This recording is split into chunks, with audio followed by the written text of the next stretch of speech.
All right. Good morning, everyone. How's everybody doing? Good to have you here.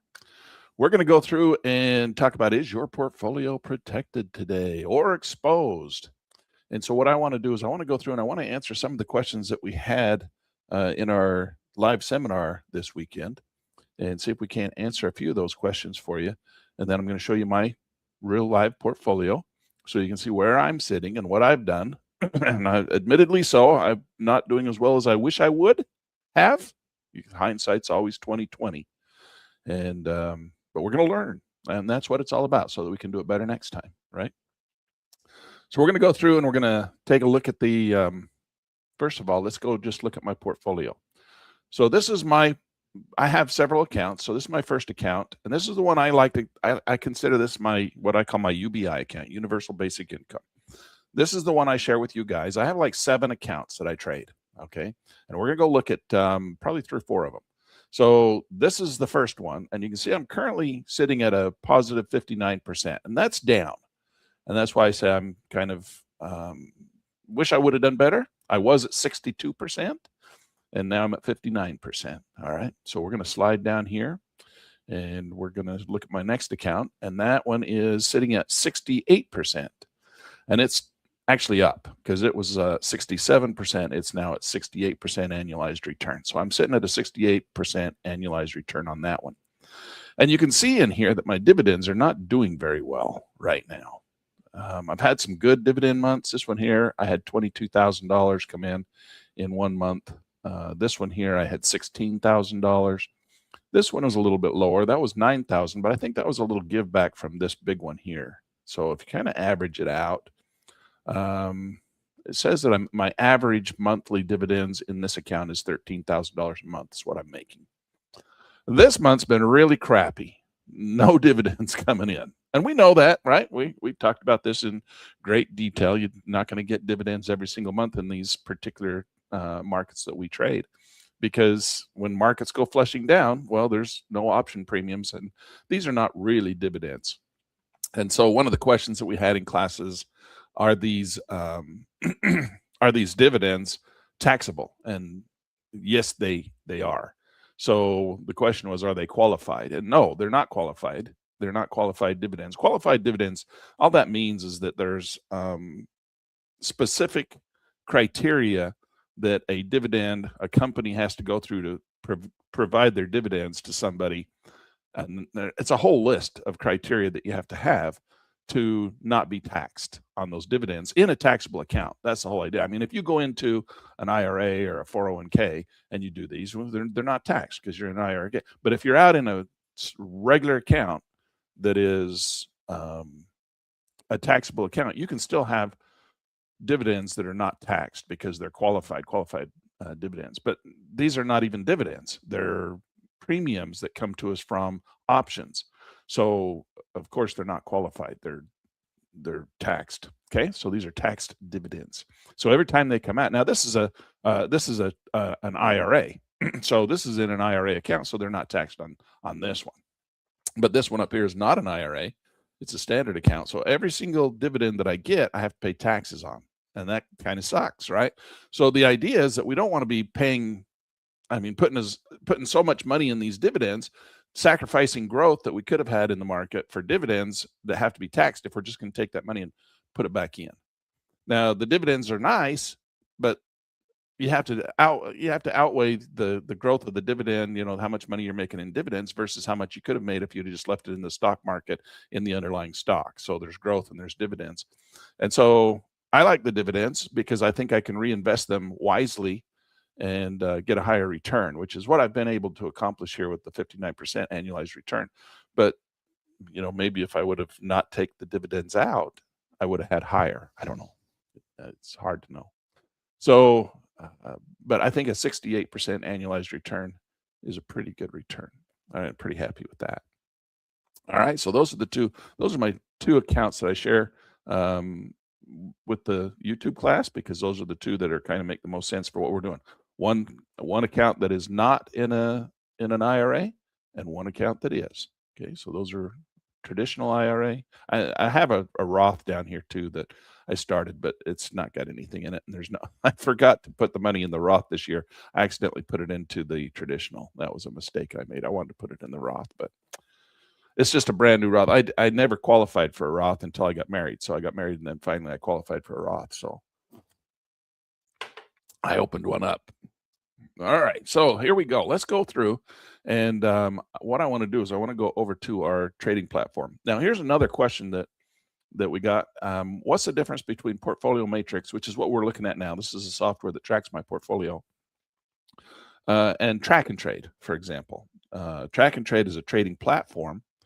And whether you use Track and Trade or any other platform, it's going to be the same. I use Track and Trade. Track and Trade doesn't do, or I don't know any trading platform that does do all the things Portfolio Matrix does. Portfolio Matrix is designed to manage your portfolio once you've decided what you want to own and what you have in your portfolio. Now, does Track and Trade track it? Yes, it does, but it doesn't do all of the rebalancing of a portfolio the way that a hedge fund manager might do. Now, we often say in class that the reason we're in here is because we want to take some of our money and we want to trade it as if it's a hedge fund. We want to be our own hedge fund manager, right? Now, that doesn't mean you're going to take 100% of everything you have. I mean, these two accounts that I share with you are small accounts in comparison to my overall wealth. And so I'm not managing my own money of every single penny I've got. I'm very conservative in that way. And I have these smaller accounts that I want to manage myself. All right. Now I've gotten pretty good at doing it. So I have a larger percentage of the portfolio than what you might want to start off with. I always tell people start off very small because, managing your own money is like a portfolio manager. I mean, if you could make a lot of money in portfolio management, you should be in Washington, or in New York. You should be managing people's money for them, right? I mean, if you're really good at it. So what I'm here doing is teaching you how to become a portfolio manager. And I'm just showing you what I do. I'm not telling you what to do with your money. I'm not licensed to do that. I'm just here telling you what I do with mine. And I'm teaching you how I do it. And if you think that a 59% annualized return or a 62% annualized return is a good rate of return that you would like to maybe do, then just watch what I do and maybe you can try and do it too. All right, that's what we're here for. Just to watch me, see what I do with my accounts. All right, so let's come over. And the first thing I want to do, these are a couple of demo trades that we put on a couple of weeks ago during class. And just to experiment, just to show you how to do it, right? This is a demo account, and we showed you how to put on these positions. It's not hard. A lot of people, when you go and you learn it in an academic environment, at a classroom situation or in a seminar, or you watch somebody's YouTube video or something on how to protect the downside potential to a falling market, it seems hard. It's not really hard. The actual execution of it isn't difficult. The difficult part is deciding when to do it. All right. The how to do it it's not that big a deal, but you do have to understand what's going on. And so let's go through and talk about it because I think it's important for you to realize what's happening here on these markets. So the first thing we're going to do is we're going to come in and I want to go to American Express first. It's the first one in the list. Let's just pull up American Express. And American Express is one. Let's just go to the single chart. And you can see, and we don't need to have multi-leg on here because there's only one. We're just going to look at them 2 by 2. All right, so what we did is American Express is coming along. And let's go through kind of the logic of what happened here. So this market was coming up, and away, right? Now, we all know about the delta cone of probability. If you've been in my class at all, you understand the delta cone of probability because I talk about it in almost every class. So let's pull it up real quick. We're going to look at it one more time. We're going to come over here, Fibonacci effect. We're going to go over to slides, and we're going to go into the delta cone of probability. And now, again, that's my name for it. I named it the delta cone of probability. Here's the real name right here if you want to go search it on your whatever AI system that you use. Okay, so approximately 68.2% of the time, markets stay within a 1 standard deviation. So that means as markets trend, and this is just this little chart right here is just a bell curve. Now I took the bell curve that normally sits this way and I turned it sideways. And the reason I did that is because markets go this way across the screen, right? They don't go up and down like this. They're not like smoke. They're like a snake, and they go across. So I turned our bell curve sideways, so it's in reference to what happens with the chart. So as a market comes through, every single point on the chart is at a delta 0, or a delta, not 0, I'm sorry, at a delta of 50. All right. So that's right at the delta center. And I'll show you that on the chart. The reason I call this the delta cone of probability is because we come back to our charts, we go down to the options chain. This is the options chain. Let's just use the call options. Let's go out 100 days. There's one right there, 115 days. It's a weekly, not very much volume and open interest, but that's okay. We're just using an example. So you can see right here, see that? That says delta 50. Now the market's currently trading right here between 320, 330. Right here is a delta 57, and above it is a delta 45. So the delta 50 is right there, dead center. Dead center is really at delta 57 right now, but it's right there close, right there. 50 is a delta 50. Okay, so the market's, because this market flushed, wow, look at poor old American Express today. They're having a bad day. So that 57 is because of that big flush right there. Generally speaking, delta is always at 50, right at the money, right where the market's currently trading is a, generally speaking, delta 50. And then as you go up in the delta, you'll notice that the delta numbers get smaller. And as you go down in the delta gets larger. Now we can come in here and put both on the screen at the same time. Actually, I want to do it the other way around. I want to put the both. Yeah, I do want to put both. There we go. So we put both. Oh no, that's puts and calls. I just want to have, maybe it's like this. Out of the money. There's what I want. I want out of the money puts. Out of the monies. Okay, so now I got both. I got the upside and the downside. Now these are calls on the upside and puts on the downside. See that? So you can see the delta cone of probability from the center goes up and gets smaller, smaller, smaller, smaller, smaller, smaller, right? And on the downside, it goes, it's big, it's 50% right at the center, and it goes smaller, smaller, smaller, smaller, smaller, smaller, smaller. So that's your bell curve. All right, big in the middle and then small on the edges. Okay, that's your bell curve. So that's why I call it the delta cone of probability. It all has to do with options. And we can come in here, and when you just do the calls, you're going to see that right here at the center, it's 50, but as it goes up, it gets smaller, smaller, smaller, smaller, smaller, smaller. And when it goes down, it gets bigger, bigger, bigger, bigger, bigger, bigger. See that? So that's it. When you understand delta, then you understand options, and you understand how these portfolio protection, how you use them to protect your portfolio works. Okay, so as a market gets further and further away in one direction or the other, whether it's a put or a call, see if we do both again. What we got is we're going, let's do in the monies, both in the monies. So now you'll see that from the center, from 50, see how 50 is in the middle? Now when it goes up, it goes 50, 60, it goes bigger, bigger, bigger, bigger, bigger, bigger, up. And then this one on the way down, it goes bigger, bigger, bigger, bigger, bigger, bigger, bigger, right? So now 50 is the small one, and it goes up like that, okay? Because we're looking at in the monies. So that's what we need to pay attention to when we're looking at the delta cone of probability and where markets are going to be and how much money each option is going to represent. Now, if you take this delta number and think about it, what this delta number does is it represents how many shares that the market is being protected as, okay? So right here, when you first put on your option, you're going to put it on, if you put it on at the money, well, it's going to protect, in this case, 50% of the shares. It's going to make or lose the same amount of money as 50 shares.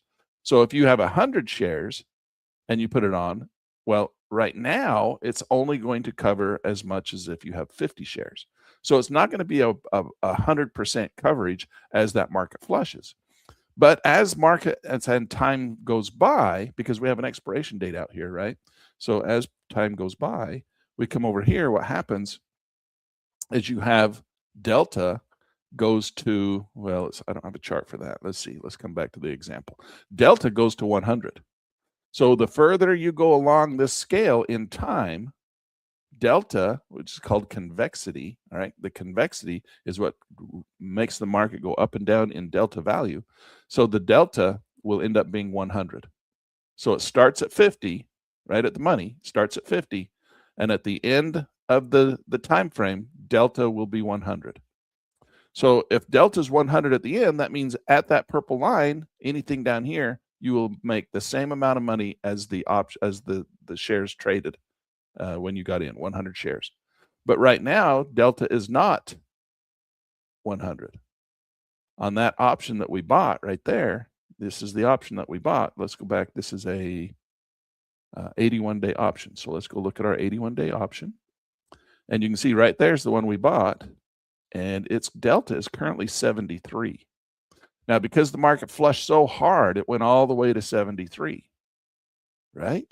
So that means that it's making or losing the same amount of money as what 73 shares would be making or losing. Now, because it's a put option, it's making, and the market went down, it's making the same amount of money from that green line where the option's at to right here, 73 cents on every dollar. 73 cents on every dollar. So what happens is in this situation right here, see this is our order. So this order is where we got in long. We thought, oh, well, what's the chances of the market rising right here? And we're like, well, it might, because it's coming down, right? It's coming down, and then it goes up, and then we think, well, it's going to come down again. So there's a chance that it could come down, break these blue lights, and then go up and start an uptrend.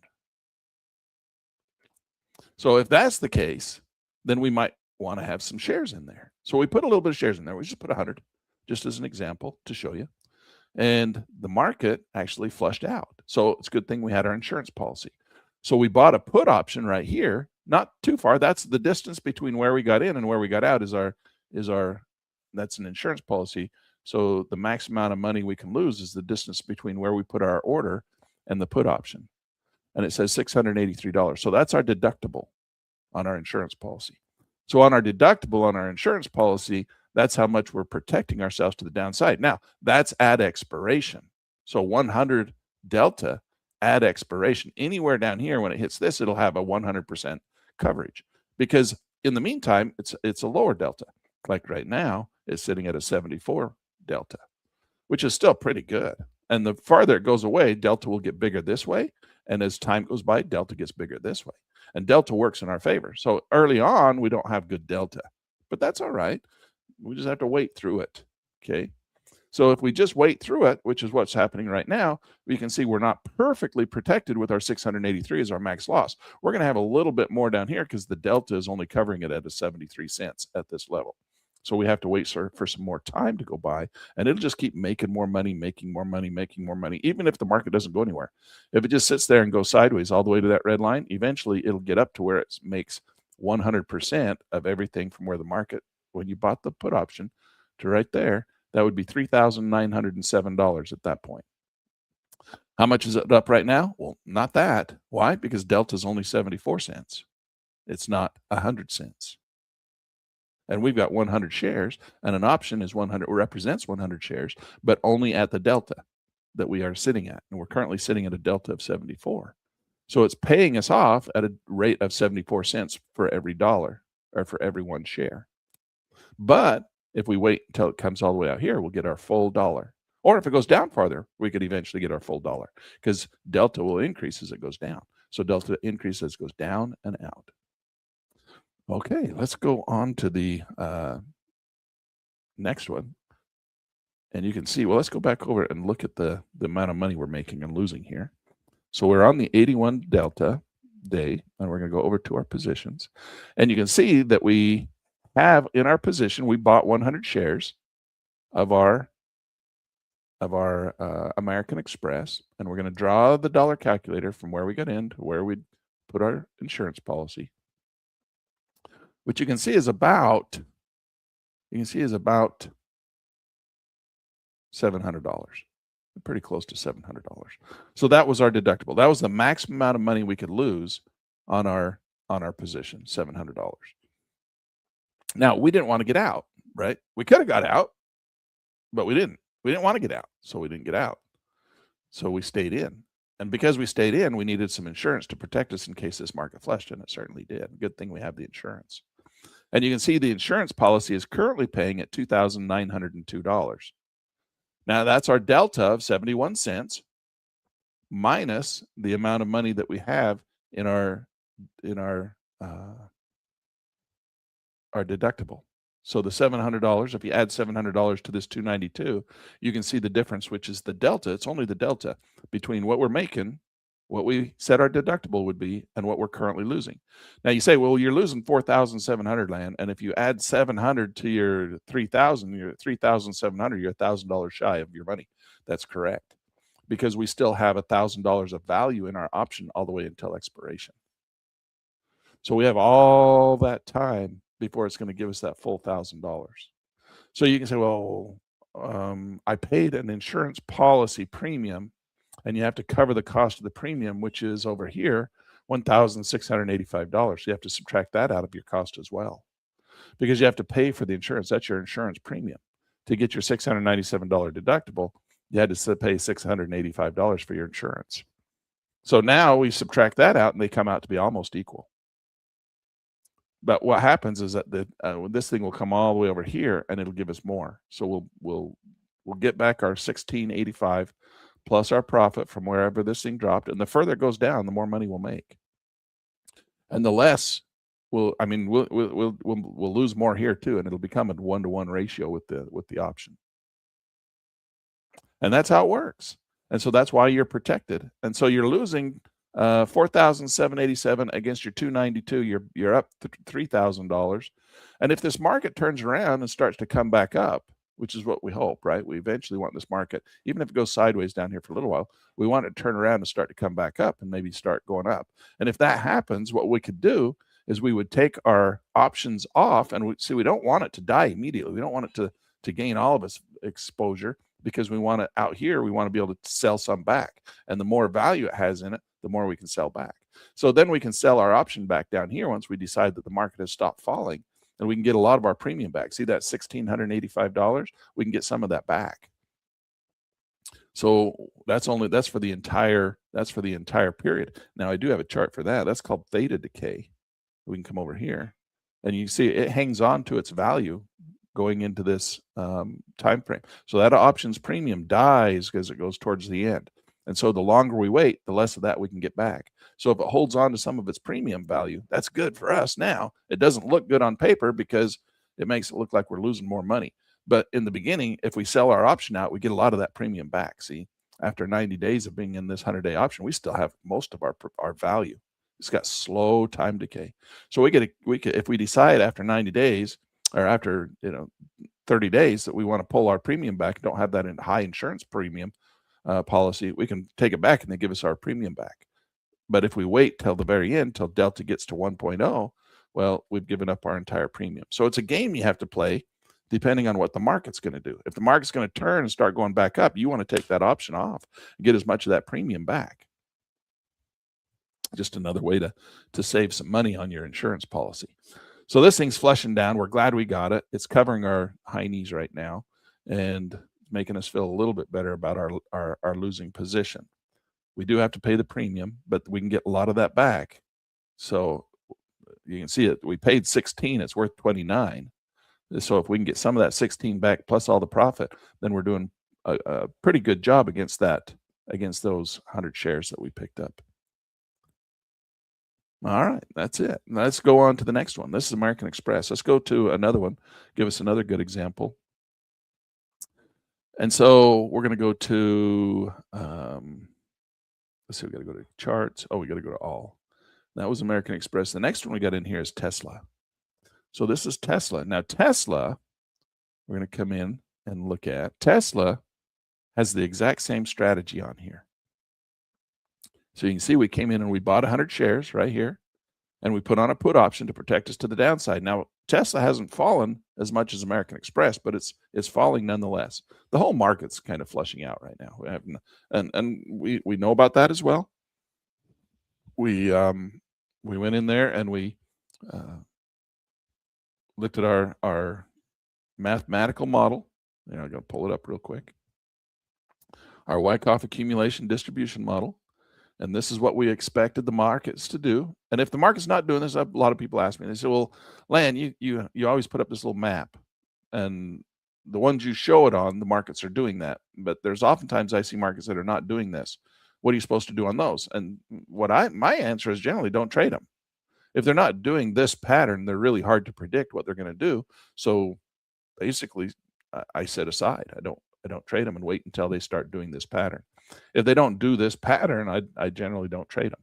So there are probably markets that I'm not interested in. The markets that do these patterns are generally the bigger markets that are being traded by hedge funds with their computers, because that's why these recurring patterns happen, is because they're programmed to computers, and over a year's period of time, which is it doesn't have to be, it's fractal. You can see this occurring on smaller time frames as well. Depends on what the computers are doing. So these are how the computers generally trade. So they buy low down here and they sell all the way up the uptrend. Once they get to the top, they don't have any shares left, so they pull their support out, and then the market starts to fall. Once it falls down to a certain level, they feel comfortable buying again, so they start buying again low and anticipating the market. Let's say they start to buy, markets start to go up, and so they start to sell out all the way up, and they get up to the top. They don't have any shares left. They pull their support out. The market goes back down. It's just an ABC pattern, A, B, C, D, right? But it happens on a long scale over a year's period of time. We call that a Darvas box. And Darvas boxes will continue to grow. Now, you can have smaller Darvas boxes and bigger Darvas boxes because they're all fractal, right? Fractal meaning that they happen on smaller time frames and on bigger time frames. But if we're working on a daily chart, we like to work on basically, we're generally always working on a 1 year time frame. So this is my 1 year model. So over a 1 year period of time, this is what we're going to look for. And it doesn't always look exactly like this, but the idea is there. Depending on what some of the fundamentals happen, how some of the earnings come out, some of that will determine how some of these get messed up or not. So this is what we're going through right here. We're coming down. We're getting a little ABC off the backside. So this is coming down off the top. You can see it's pretty close. I mean, this is your accumulation stage over here on Tesla. It went up through the different stages of the Elliott wave, and it went up. We got up to the top right up in here, and now it's starting to come back down. We're kind of in this little stage right here. I would say is this little stage right here. We got one more drop to come down, probably come back down into this region here. Now on this drawing, you can see that this region is higher than this accumulation here. This is bullish. If this market comes down, we may see it come all the way down into this region here and not stop up here a little bit higher. I don't know. We'll have to wait and see. We don't know because we got a couple of models here. All right, let me pull up the other model. The other model shows that we got more weakness in the market. So this accumulation zone comes back all the way down to here. This is more of a bearish cycle. And so it comes down, and you can see this accumulation stage here is equal to this accumulation stage here. So we might see that market come back down to an equal accumulation stage. I'd like to see it stay a little higher. I would like to see Tesla. Obviously, we don't like to see markets come down. That's bearish. That's bad. Bearish is bad when you're a long trader. So right in here, we want to see this thing come down. We'll see it break right underneath probably this 200 period moving average. And then we'd like to see it consolidate right in here where we can start buying up a whole bunch more. And we're protected because we have our put option. And that's where we can start buying up. We want to buy some more shares with dollar cost average down. And then we get rid of our put option, get back some of our premium from the amount we paid for it, and then some of the profits that we made to cover the losses that we have on our position that we put in right here, because we still got 100 positions here. If we put in another 100 down here, this would dollar cost average down. And then that way, when the market started to go up, we would have a position down here, not way up there. So that's called dollar cost averaging, dollar cost average on the way down. And that builds us our pyramid, right? And we talked about our pyramid a number of times. So we want to build our pyramid so that our pyramid is a strong pyramid. I thought I had that right here. I thought I saw it in our slide. I was going to pull that up for you. Where did our pyramid go? I'm not going to waste time looking for it. I thought it was right here close. Got so many slides in here now, guys, that we're starting to get to the point I probably need to start divvying them up. Maybe it's down further. I wanted to show you that upside down pyramid. Yeah. Guess I'm not going to be able to. Oh, there it is right there. So you got your upside down pyramid. So if you dollar cost average down as the markets come down, you're going to build this pyramid on the left, which is what you want to do. So you have a strong base and you're bringing your average price down. If you wait till the market gets all the way down, I mean, you can buy at the bottom, but then don't sit there and buy all the way back up, because if you do that, then you build an upside down pyramid. So you want to buy low and sell high. So you buy all the way down and then you sell on the way up. And you can, if you think the market's going to go farther, you can wait. Don't sell till it gets up there, or you can sell along the way. Depending on what markets do, I kind of like to sell along the way as they hit these big peaks. And we can see that in the charts by these are the times, like if we come through here and we do a whole bunch of accumulation in this stage, then we can come in. And as the market gets way up here, well, we could sell out some right in here. And then if it goes up and makes another peak, we can maybe sell out up in here. So you've got these little blue lights that kind of tell you, hey, sell some here, or hey, sell some here, right? And then the market flushes down and then it goes back up and it falls one more time. It's like, hey, sell some here, sell some right there. And if you're buying back down in here, that's okay too. But as long as you sell it higher than you bought it for. And then it depends on what it's going to do to your dollar cost average. You don't want to be dollar cost averaging, buying all the way up into these high peaks, because that's where you want to be selling. Because if you're buying up there, it's making yourself an upside down pyramid. So now as the market's coming down, we bought down here thinking that, well, maybe it'll go up. Nope, as it comes down here, we'll buy some more. It comes down here, we'll buy some more. And that'll dollar cost us average down, and we'll get a nice strong foundation on our pyramid. So when the market does go back up, we can start selling off at a higher price than what we bought.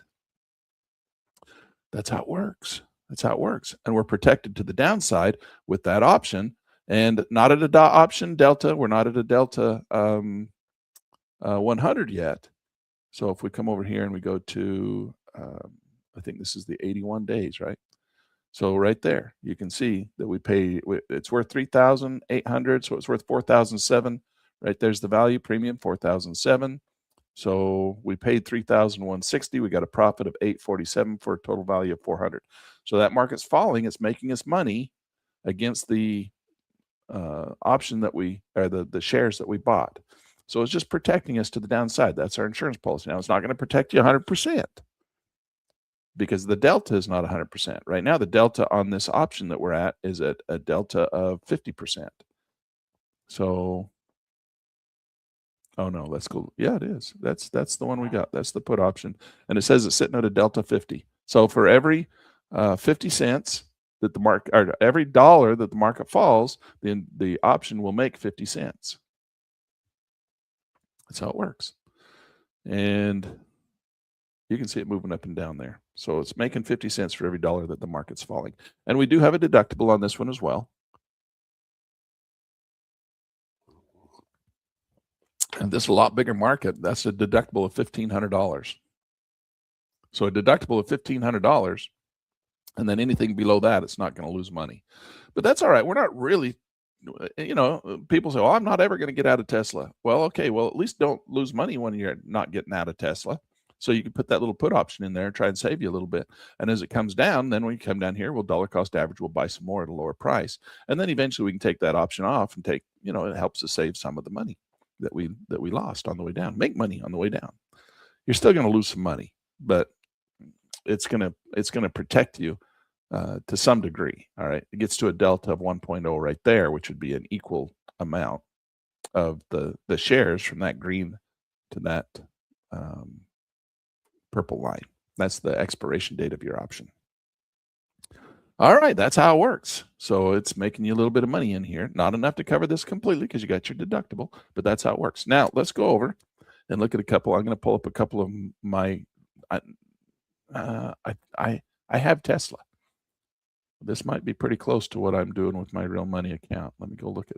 I'm going to pull up a couple of real money accounts, and I'm going to go do some of this work on myself. And if you just want to stick with me, I'm going to show you where I'm sitting on a couple of my real money accounts, and we'll go do the same thing, and you can see Land Turner's portfolio, real money. I mean, this is a demo that we put on as a demonstration to show you how to put it on.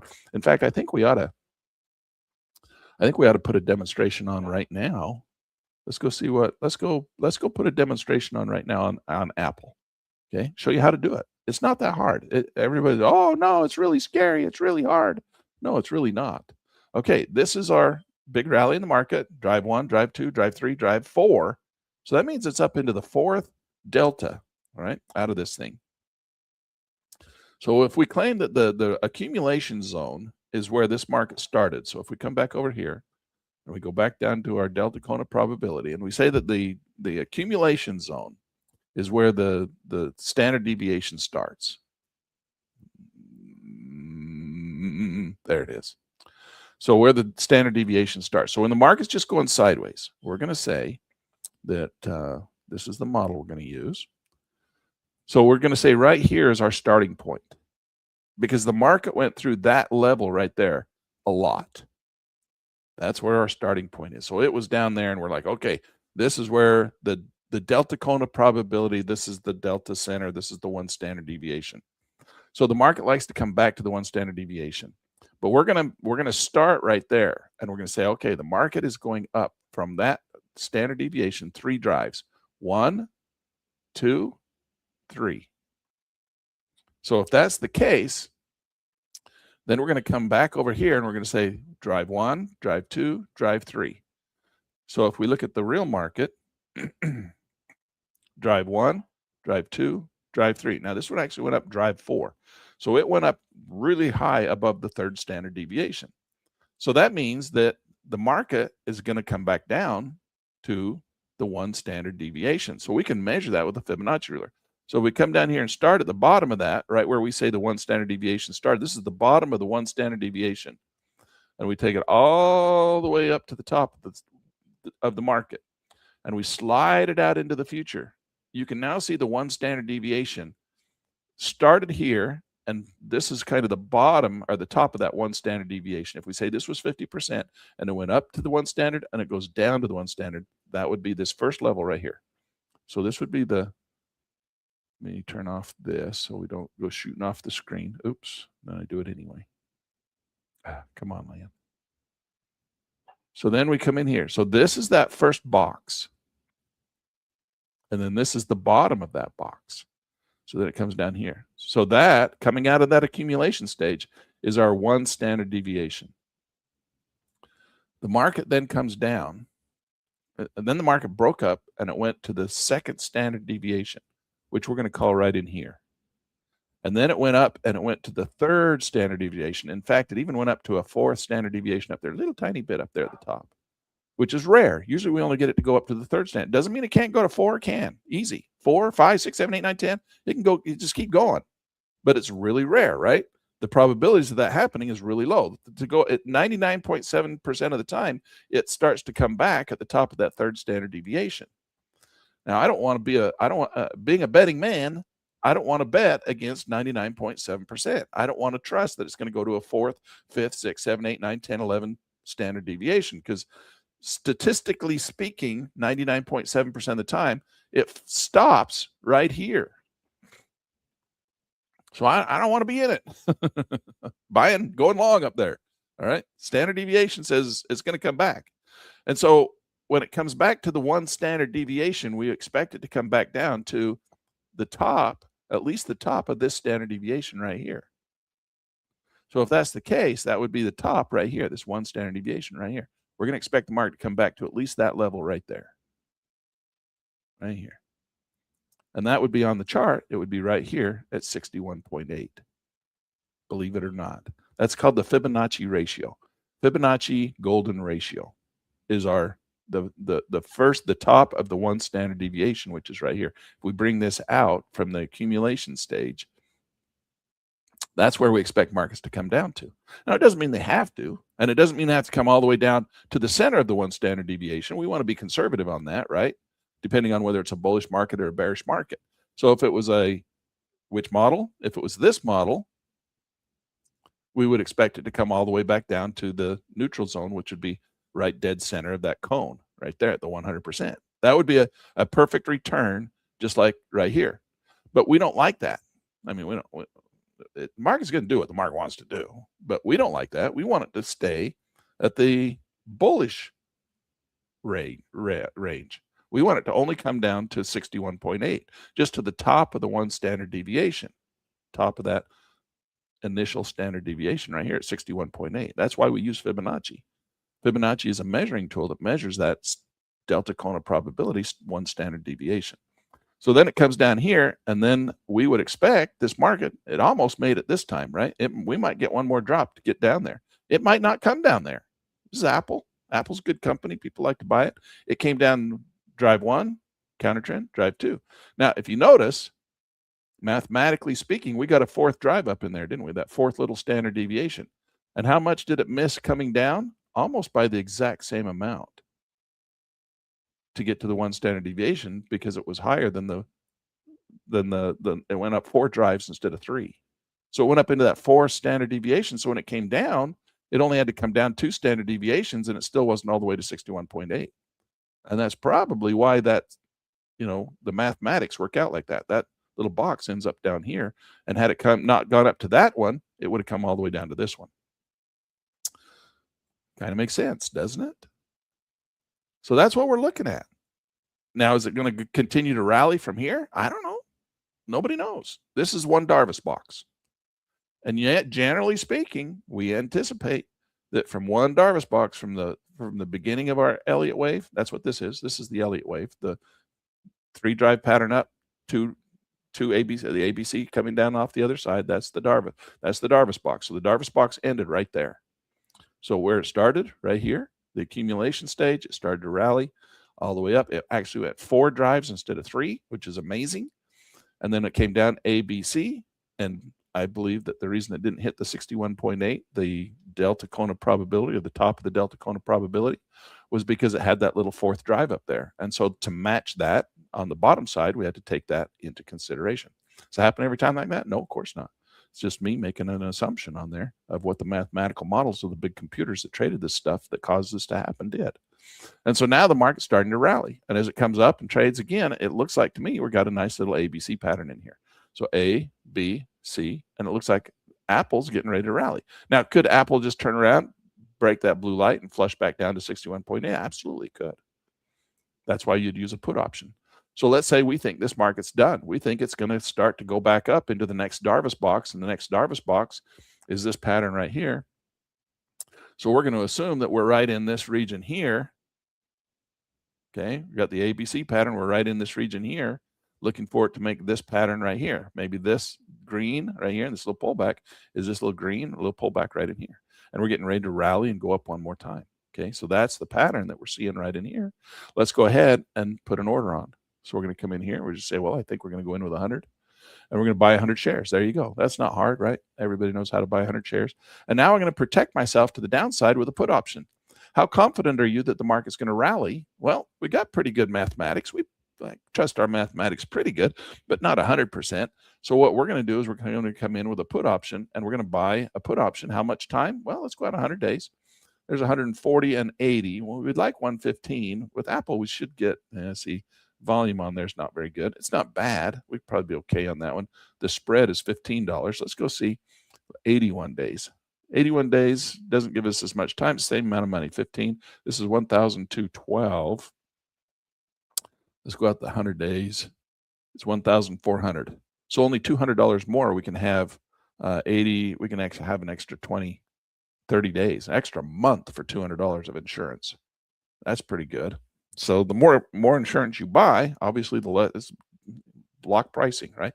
So the more insurance we pay, the more insurance you buy at the first, the less you have to pay for the insurance further out. So do you want to maintain an extra month of insurance for only $200? You can do that. And you have to look at the spread to see how much they're going to take. But they're going to take, the spread is $20 for the 115. And if we go to 81, it's $10. So you have $5. And $1,200. Let's just do this one. Just go ahead and we're going to buy this. Now, this one, if we buy this one, it's right at the money. It's the same. It ends up being right at the exact same price as the one that we just bought right up here, the shares. Now, we don't need to have the shares at the exact same location as we can have a deductible is the point, right? So we can grab this and slide it down a little bit. See how I'm just slide it right here on the screen, and you can line it up with areas of support. Now, you ever seen sometimes options tools have those little green and red things that show you, and they slide the sliders? Those don't really help you a lot because they don't lay it over the top of the chart because you can't see where those numbers are in relation. Now you can look at the numbers and then you come in and do all the translation. I'm like, why in the hell do I want to translate? It's like speaking Japanese and I speak English. I don't want to speak Japanese. I just want to speak English.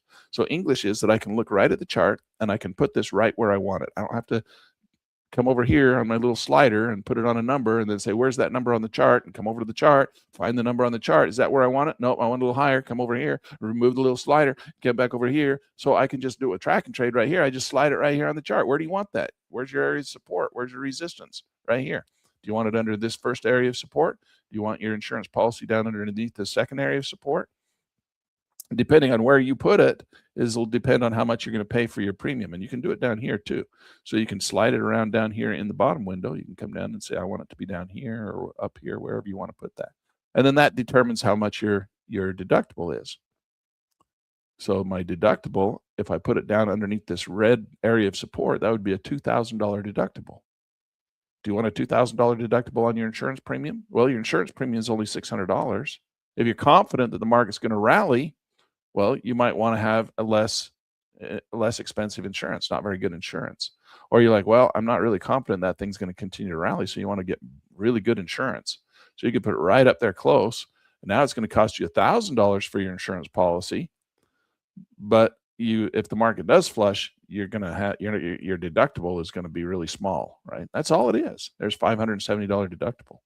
So it depends. You're like, well, I can kind of go halfway between. I go right underneath that area of support. I don't need to have perfect deductible. I don't need to have 100% insurance, but I also don't want a big gap down here either. I kind of go halfway. So we'll put it right underneath those bars. That gives us $857 for our insurance policy. That's what we're going to pay. And if this market just keeps going straight up, well, at some point we could peel off that insurance policy and get a lot of our premium back. But because we have to pay that premium, $850, that's what it's going to cost us. And if the market just goes up, well, we lose that $855. We don't. So we can take the insurance policy off after we leave it in there for a few days. It's not going to decay very much because we got 100 days on our insurance policy.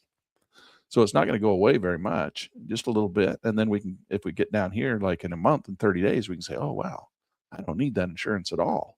I'm going to get rid of it. Or we can say, well, it's way up here to high, and I don't want to sell it out. I have a taxable event. I'm going to go ahead and move my insurance policy up and protect me to the downside as that market peaks up. It looks like it's going to turn and fall again. I can roll that option up, sell this one, buy another one. That's all rolling means.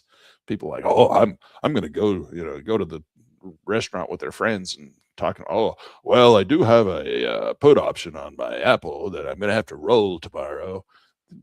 Rolling just means you're going to sell this one and take the premium that you got that's left and buy a new one up higher. That's all it means. You just do it on one ticket. So you do it both at the same time. That's all it means.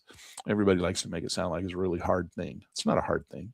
It's just going to sell this one and buy a new one. You just do them both at the same time. You don't even have to do them both at the same time. You just sell this one and they say, oh, I decided I want to buy a new one. Okay, buy a new one. That's all it is. That's called rolling. We like to make things sound really cool. Oh, I'm going to roll my option. Just means you're going to sell one and buy another one. Okay, so that's the name of the game. That's what we're going to do. Now, I haven't placed that order. Let's go ahead and place that order for that one. I'm going to come over here, and we got our bid, our midpoint, and our ask. Now, we're in the demo account, so it's going to make us do it. Usually, it makes us do it at the most expensive place, all right? When you're doing the real money market, you can come in and you can bid for these. Like right now, 860 would be the center between the ask and the bid, and you usually can get the midpoint. So you can try. If not, you're gonna have to pay a little bit more. This little spread right here tells you it's $2 at 857. 860 is the spread, so we go up to the 860. Come on, I got so many things going on I got like 49 million things. My computer's running as slow as could be. There we go. So let's come in here, and I need to get a faster computer. This computer's starting to get old. So let's come in here, and since we're buying, the ask is 865. I can tell you right now on the demo account, they're going to make us go all the way up to 865. They're not going to give it to us for anything less. And it's going really slow right now. Come on. Oh, where did it go? There it is. We're coming back. There we go. Okay, let's see. Now it's gone to 870. 7, 6, 9. Come on, bring it in.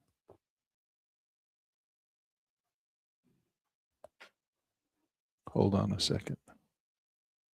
I'm going to check one thing real fast, see if I can make my computer go faster. Hold on. Don't run away.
All right, so that worked. So that made my computer go a little faster. That made the order go through. I got so many things in here running on the computer that I'm just dragging my computer to the ground, plus this projection up here. All right, sorry, John. I know for about 2 seconds there, you couldn't hear me. Okay. So that's all done. So we're in there. We're all good. We got it. And let's go over and do a real one now. We got a few minutes left. I'm going to go over and do one of my real money ones. We're going to go over and look at AMD. Let's go look at AMD because I have this is a real money one. AMD. All right. Now AMD, I have, let's see how much now this is the cross reference one. So this is what we want to do when we cross reference. So let's go do one. All right, let's do it on AMD. I have a real money position on AMD. I'll just show you where I have my option. My option is at 240.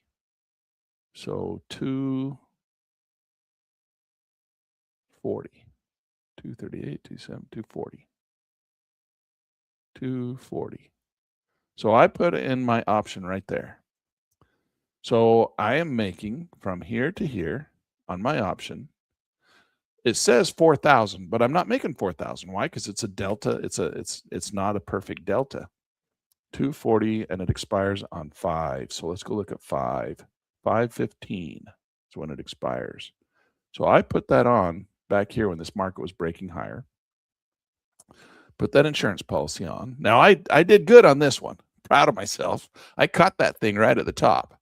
So my insurance policy is doing really well, right? Up about $2,000. But the market is down 4 on 100 shares. And this is protecting 100 shares, but it's not 100 shares of AMD. It's protecting 100 shares of AMDY, right? And it's not 100 shares of AMDY because the math isn't necessary to do 100 shares of AMDY. So I have some AMDY and it's flushing out, which is why my dividends are shot, right? Dividends, when markets flush like this, the options dividends that we do kind of suck because nobody wants to give you insurance when the markets are falling. And that's the name of the game. So as AMD is flushing out, my dividends, as we talked about at the first class over here on the portfolio matrix right here, you see my dividends suck. Look at how bad my dividends are this month. Why is that? Why are my dividends so much going down from what I made here? This one here was $61,000 in dividends. Went all the way down to only $11,000 in dividends. So my dividends suck. Last month, January, was $17,000. Now February's not over yet. I've still got at least one more dividend coming in. So I'm only at 11,000, and that's why right there. Because nobody wants to give you insurance when the market's already falling. So my insurance premiums are really low for those, right? So not making a lot of money on them. So AMDY, let's come in and say that what we've got going is we're going to come back over here. Let's go to our little Pit News calculator. Wrong one, wrong one, wrong one, wrong one, wrong one. Where's our calculator? It's the options calculator, this one here. All right, so we're going to come in here and we're going to come in and we're going to say my yield max fund that I have is AMDY, and we're going to come over to AMDY, and it's trading at $30.55 right now. Now I did this earlier. I did it back here, remember, but we're going to do it new as if we're going to do it new for you guys. So we're going to come in $33.55. We'll just say $33. And our underlying stock, which is Tesla, in this case, AMD, not Tesla, that's just the example. AMD is currently trading at 196. So we're going to put in here 196. And we're going to reverse the math. That's what we have to do. We have to reverse the math. So cost of one underlying put contract, how much is that? If we come over here, one underlying put contract, if we just do it right at the money, let's just come in here and we're going to do, let's do 81 days.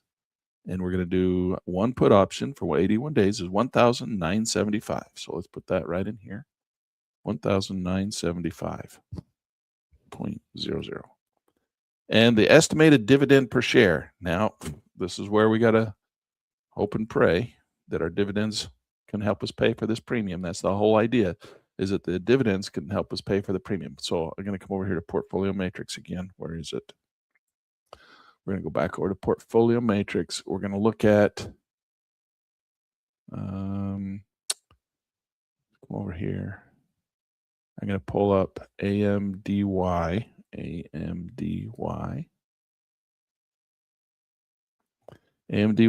the dividends are currently a rate of 0.279, right? It's that distribution number, rate of 0.279. So it's giving you 27 cents, almost 28 cents per share.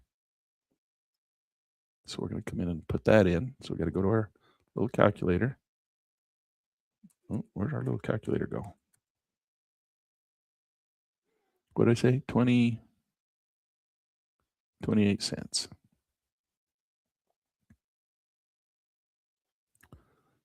Point 0.28. Don't do it like I did and say $28. And then it says the duration for that put option that we're going to do, the duration, we're doing 81 days right here, this number right here, 81 days. So we're going to buy an 81-day put to protect us to the downside. We're going to put that in here, 81 days. Now it's going to tell us, because that thing pays out weekly, every week, whether that hedge is profitable or not. Oh, look at that. Hedge is too expensive.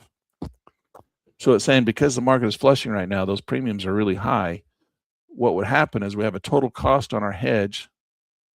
Shares plus the hedge would be $21,000. The total gross income would only be $2,000, less the insurance cost of $1,900. So the income would be $2,000. We'd be paying out $1,900. After the hedge, we'd be down $50 over be a negative 0.23%, or annualized that'd be a negative 1%. Now, does this mean you can't do it? No, doesn't mean you can't do it. It just means that you wouldn't want to go the entire 81 days on your insurance policy, because if you did, you'd lose $50. So the options, the income that's coming in, this $1,900 is your dividends. Okay, so your dividends are coming in at $1,900, and that means that if you go the entire 100 days or 80 days in this case, you're going to lose enough premium that it's not going to make enough to pay for it by $50. Your options are going to be, or your dividends are going to be the same amount of money as what you're going to lose on your option. You're going to pay for your option. It's close. I mean, it's only $50 away. And if you could actually end up selling your option out and get $50 out of your option when you liquidate it, because you're not going to let it go all the way to the very end, well, then you'd get at least $50 out and you'd still be okay. And you'd have your insurance premium. Plus, you're going to get the profit if the market falls. This is if the market doesn't fall. This is if the market goes up and you make underlying premium. This is just the calculator that's telling you, is the dividends that you get during that time frame going to pay for the insurance, irregardless of whether the market goes up or down. That's all that's telling you. It's telling you, hey, you're going to buy a very expensive insurance policy, and in this situation, you're going to be receiving dividends. Will those dividends 100% pay for that insurance policy? No, it'll be $50 short if the dividends stay at the rate that we just said, which nobody knows, right? Dividends are low now. They could come back up. They could even go lower. But right now, it's saying it's basically break even. Your dividends are going to pay for the insurance premium, and that's all. It's not going to give you a profit. Your dividends aren't going to be over and above the cost of the insurance. You can decide, I still want the insurance policy. Or you can come in and say, well, I want a bigger deductible. If you get a bigger deductible on your insurance policy and put it down farther and say, well, we're going to pay $1,700 for our insurance policy. Well, now you have to take that into consideration, that you're not going to have a perfect, right? You're going to have a bigger deductible. So you're taking the risk on the deductible, not on the premium. So we've got a $50 break in there, an estimated $50. But yet, if we do it this way, we're taking a deductible. Let's zoom that out. A deductible is $672. Well, I don't know. I kind of like the $50. $50 sounds a little bit better to me than the $591 deductible. What about you? So you might want to do it anyway. If you're going to put the option on, if you've got your position, then you want to cover it. Let's come in and say that we're going to do a less expensive one. We're going to do 1730. So we put 1730 in here instead of 19. 1730. And it's still the same. Everything's still the same. Calculate. Now it says that the premium, you'll make $194. So you're in the positive there. Now what it's calculating here is it's estimating that the dividends that you're going to receive over that 100 period day is going to pay 100% of the cost of the option. So it's basically free insurance on a position. Now, you're not going to make, because you're spending your dividends to buy the options premium. That's what this is calculating.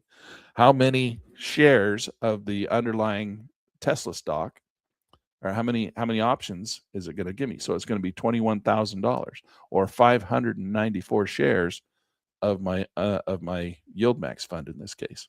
So my yield max fund is the one that I'm using the options on, getting the premium from. So if I come over here, I'm not going to buy the 100 shares here because this isn't going to give me any dividends. So I am going to buy this. So we come in here, we'll go ahead and we'll put that on. We're going to buy it $17.55. I'm going to bring this all the way up to $17.55. Ooh, look at the spread. So we'll put that up there. Place the order. Okay, we got that filled. So we got our option. We just bought it $1,755. There it is. Now we've got to go over to have that thing covered for us. That insurance policy is going to be covered by our dividends that are coming in from AMDY. So we got to come over to AMDY. And in here, we have to buy how many shares? 594. So we're going to come in and we're going to buy on AMDY, trade 594 shares. And you say, well, Len, 594 shares on AMDY is $18,000. I don't have $18,000. Well, then you can't do the strategy because your insurance premium is going to cover the minimum amount, which is $18,000. So you're going to go ahead and you're going to buy the market right here. So you're going to buy the market. Now, the market's still coming down. I don't know if you want to buy right there or not. We could wait until it intercepts the blue light before we buy. But right there, that's the game. This is the insurance policy that we put on. So we bought 594 shares here, or $18,000 worth of AMDY. It's going to now produce for us over the next 100 days. It's going to produce for us enough dividends to pay for that call option or that put option that we bought, and actually a little bit more. So it's going to make $194 in the dividends. So, and we have, which ends up being a 4% annualized return. That's pretty good. 4% annualized return just on the dividends, and that's paying for the insurance policy. You're going to make a 4% return, and that's not even including the profit you're going to make if the market actually rises. That's only to the downside. So if the market rises, well, now you get all the profit of the upside potential too. Now, AMDY is doing covered calls, so if it rises too fast, it might cap a little bit of that as they take the profits along the way. But you're going to get some upside potential on this if it rises. Of course, if it falls from that point forward in 100 days, you'll have $194. You won't have lost anything. Made $194.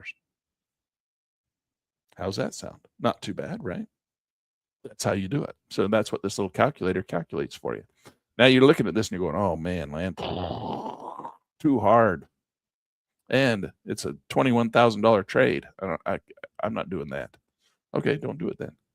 Just get out, or don't get in. You can just get out. And then, of course, we can talk about the other side of it too, because there's other markets that you can roll into. All right. There's like Tesla has Tesla. There's YQQQ, which is the whole market flushing, right? So YQQQ is another downside potential. Now, if your individual stock is not flushing, or is flushing and the whole market's not flushing, it's not going to do you a whole lot of good to be in this one. This is only protecting the downside on the Qs. So QQQ. So see, it's coming down. I've got, let's go see on this one. Where am I at? Now, I don't have an insurance policy because this is my insurance policy. So it's up 2,000 for me today on this one. I got in my average position. Now I don't have an average position in the Qs. I have my average position is in the YQQ. So I have to go to YQQ. My average position is $12.12. So if I go like this, $12.12. It's about as close as I can get right there. 12.12. So that's where my position is. And I've got in there $280,000. Now I didn't put $280,000 in because I'm up $5,000 on that. That is my insurance policy. And it's an inverse. So this makes money when it goes up, but it's when the Qs go down. So when the Qs fall, I make money. So that's how you can do it too. You don't have to use options. You can use some of these inverse markets. Now, inverse markets are not just in the yield max funds. There's inverse markets on lots of markets. You can go ask ChatGPT, hey, I have AMD. Is there an inverse market to AMD? Is there an inverse ETF to AMD? And it'll see if it can find something that would cover it. I don't know. We could do it, but just in the interest of time, I'm not going to do it. You can do it yourself. You can go to ChatGPT and ask. But there's lots of inverse markets. Usually they're on the indexes, but you can find inverse markets probably not on an individual stock unless you're looking at something like YieldMax because they're brand spanking new. But there's lots of inverse markets for ETFs. And so you buy an inverse market, and then if the underlying stock falls, the inverse market makes money rather than buying options. And you can do it with a number of shares rather than options. Options require you to do 100 shares. And because the option on AMD in this case that we just did is so big, covers so many shares versus the AMDY, well, that's why you have to have the minimum quantity on this. And to do this little strategy, the minimum quantity is $21,000 in AMDY because it covers one option in AMD covers 594 shares in AMDY. And to make this math work, you'd have to put in $21,000. Now, I think we could probably sit here and finagle it a little bit. I mean, we could certainly do a spread instead of an outright put. We could sell our put, right? And then we could buy our put, and then we could sell a put down here, sell a call, something. We could do something to offset the cost, lower the cost. But right now, this is just straight up. This is how it works. You have to have. It's just protecting $21,000 worth of capital. One put option on AMD protects $21,000 of capital in AMDY. All right, guys. I know it seems a little ski-wampus, and when you first start watching it, it seems a little difficult. But just keep doing it. Just keep coming back, watching me do it over and over. It's what I'm doing in my portfolio. And that's how I'm getting these returns. So we go back out to the dashboard. I'm protecting my downside and making money when markets fall. And this is how I do it. You want to know how I do it? I'll show you how I do it. And if you guys want to do it, you can do it too. If you can't do it, we can show you other things you can do. But this is how I'm achieving a 59% annualized return. 68% annualized return. So it's to get those types of returns, you have to do a little bit more than just buy and hold. Okay, buy and hold generally get you in the S&P 500 around 10%. If you want to get a little bit more than 10%, you got to do a little bit more than what 10% gives you. That's the nature of the beast. So I want a little bit more than 10%. So I have to work a little harder. All right, guys, that's all I got for you today. If you have any questions, please let me know, and we will catch you again probably on Wednesday. We're going to do day trading in the afternoon for the day trading group, and we will see you then. All right, that wraps it up for today. If you got something out of this, do me a favor. Like the video, subscribe to the channel, and share it with someone else who's trading or learning. Hey, don't forget to tell them to subscribe to Pitt News Magazine. Oh yeah, definitely subscribe to Pitt News Magazine. You'll thank us later.